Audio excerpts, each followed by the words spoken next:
Saya akan memperkenalkan, nama saya Asti Numikun dengan NIM 20030030026, kelas A semester 1, Prodi Sosiologi, Fakultas Ilmu Sosial dan Ilmu Politik, Universitas Nusa Cendana Kupang, 2020. Sini saya akan mereview buku ke-13, Pengantar Sosiologi.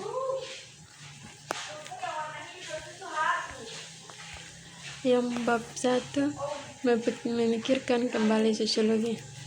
Masih ada rasa krisis dalam sosiologi dan realisasi ambisi besar yang harus disumbangkannya jika bukan memainkan peran kunci dalam rekonstruksi masyarakat yang rasional untuk kepentingan seluruh umat manusia.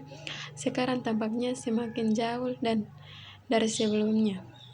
Daripada saat ini, bahkan ada kecurigaan bahwa disiplin tersebut benar-benar telah melakukan likuidasi. Sejak kami menulis edisi pertama, Perspektif dalam Sosiologi pada tahun 1979, telah terjadi kebanyakan perubahan dalam sifat dari apa yang terjadi di bawah judul sosiologi. Jika sosiologi mungkin tidak kehilangan semua poinnya, maka sosiologi telah kehilangan banyak kekhasannya. Memang dalam sejumlah disiplin ilmu yang berbeda, termasuk untuk menyebutkan beberapa, linguistik, psikologi, sejarah, dan studi sastra dan budaya, dan bahkan akrenologi, ada pengajaran massal yang terjadi pada satu waktu akan telah dijuluki sosiologi. Penggantian istilahnya teori massal yang pada satu waktu akan telah dijuluki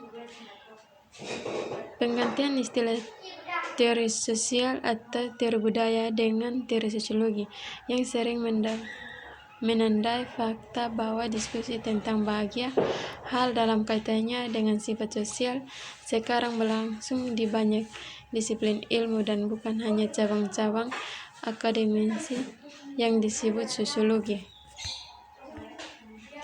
Bab 2, Karl Marx. Marx adalah seorang humanis karena dipahami telah mewarisi ide-ide Hegelian. Manusia adalah pusat sejarah dan sejarah adalah kisah perkembangan sifat esensial mereka, yaitu pemikiran dalam khusus Hegel, kapasitas kerja kreatif di Marx. Dalam kedua kisah tersebut, seluruh sejarah berpusat pada tema pemersatu tertentu. Bab 3, dalam beberapa tahun terakhir, ada argumen tentang apakah karya hidup Weber benar-benar satu kesatuan, dan jika demikian, apa tema pemersatu. Rasionalis telah dinominasikan, dan kita dapat melihat bagaimana kasus seperti itu dapat dibuat. Kami berpendapat bahwa itu tidak benar-benar bertentangan dengan klaim bahwa perhatian utamanya adalah pada individualitas modern. Kapitalisme rasional di Barat, karena menjadi jelas seberapa besar pengaruh Weber bahkan pada kaum Marx. Bab 4, Emile Durkheim. Pengaruh Durkheim pada sosiologi Anglo-Amerika dan antropologi sosial Inggris cukup besar. Dia adalah salah satu tokoh kunci yang diidentifikasi oleh Talcott Parsons sebagai pemutusan yang tentukan dengan keterbatasan pemikiran abad ke-19. Bab 5, Konsensus dan konflik. Konsensus dan konflik untuk sosiologi sistematis dampak dari klasis pada sosiologi Anglo-Amerika. Pada contohnya pertama sangat banyak mencapai Talcott Parsons 1902 sampai 1979 yang studi prasarjana di Inggris dan Eropa pada tahun 1920-an telah membiasakan dengan karya, antara lain trio Marx, Weber, dan Durkheim. Pada tahun 1930-an, Parsons mulai membangun sebuah karya besar sintesis teoritis yang terutama diambil dalam karya Weber dan Durkheim. Bab 6. Interaksi simbolik. Parsons adalah tokoh penting dalam perkembangan sosiologi modern, baik melalui reaksi terhadap maupun melalui pengaruh positifnya. Meskipun ia harus memiliki pengikut kontemporer, namun keyakinan bahwa Parsons mengabaikan konflik kekuasaan dan dominasi dalam masyarakat memindahkan isu-isu ini ke posisi sentral di mana bagi sebagian besar sosiologi tetap ada hingga hari ini.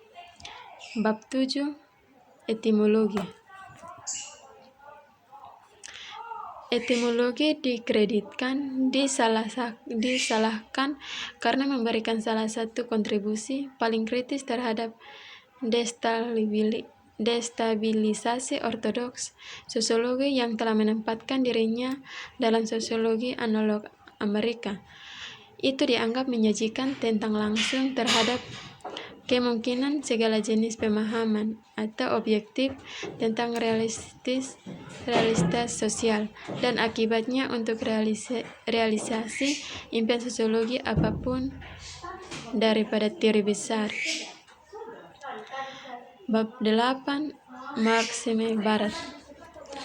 Meskipun tulisan-tulisan utama Joseph Goebbels dibuat pada periode antara akhir 1920-an dan awal 1960-an, tulisan mereka langsung pengaruhnya mencapai puncak dari awal 1960-an hingga 1980-an dan sekarang tertanam dalam banyak budaya intelektual atau akademis. Seperti yang kami ditujukan di bab 2, dengan memudahkan minat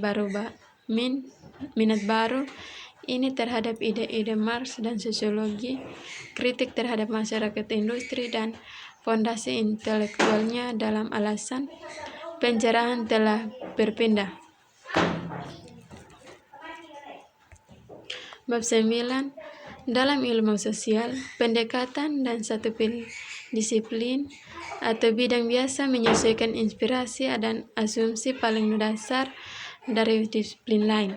Strukturalisme berasal dari linguistik sebagai model untuk analisis sosial dan budaya berdasarkan apa yang sampai tahun 1960-an merupakan salah satu untaian paling sukses dalam sublinguistik.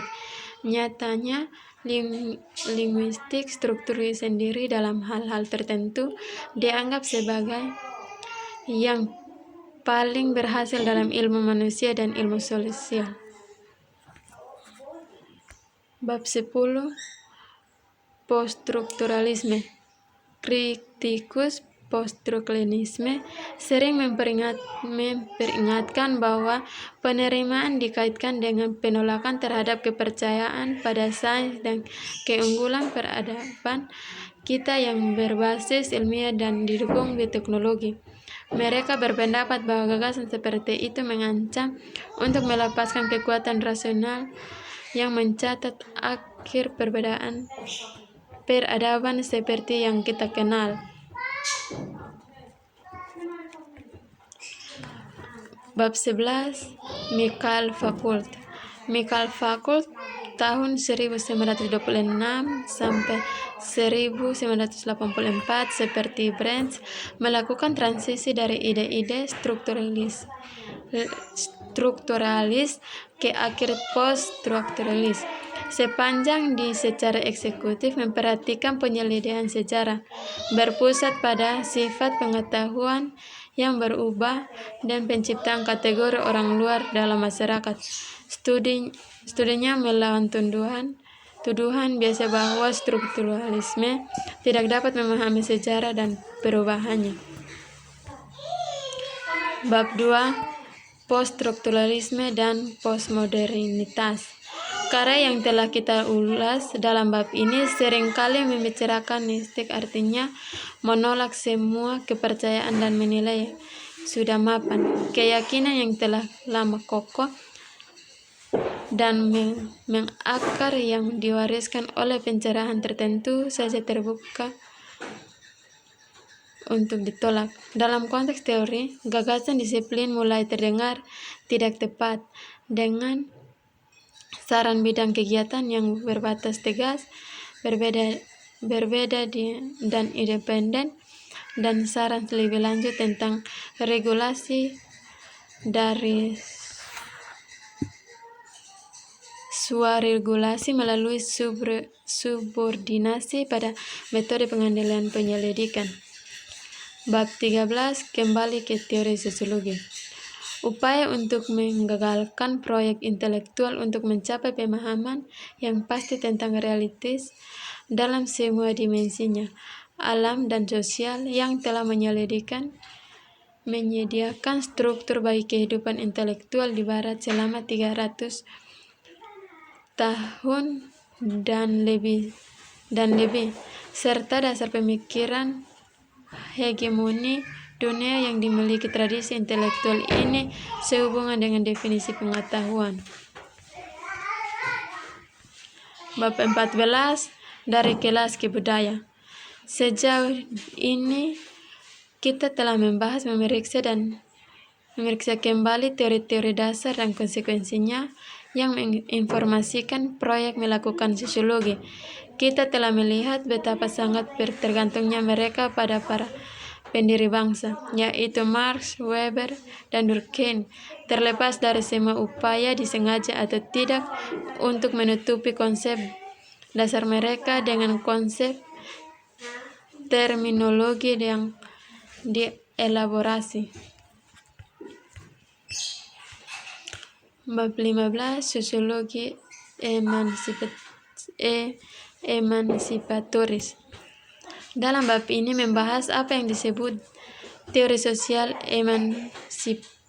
emansipatoris, fanisme, teori queer, dan teori postkolonial. Kami merujuk sebagai teori sosial, bukan teori sosiologi, untuk menandai fakta yang dicatat di bab-bab sebelumnya, bahwa batasan disiplin ilmu konvensional semakin dipandang sebagai artifisial, membatasi, dan berlebihan. Memang para pemikiran terkemuka dan ketiga cabang teori emansipatoris cenderung secara formal dikaitkan dengan disiplin ilmu seperti filsafat, bahasa Inggris, atau sejarah seperti dengan sosiologi.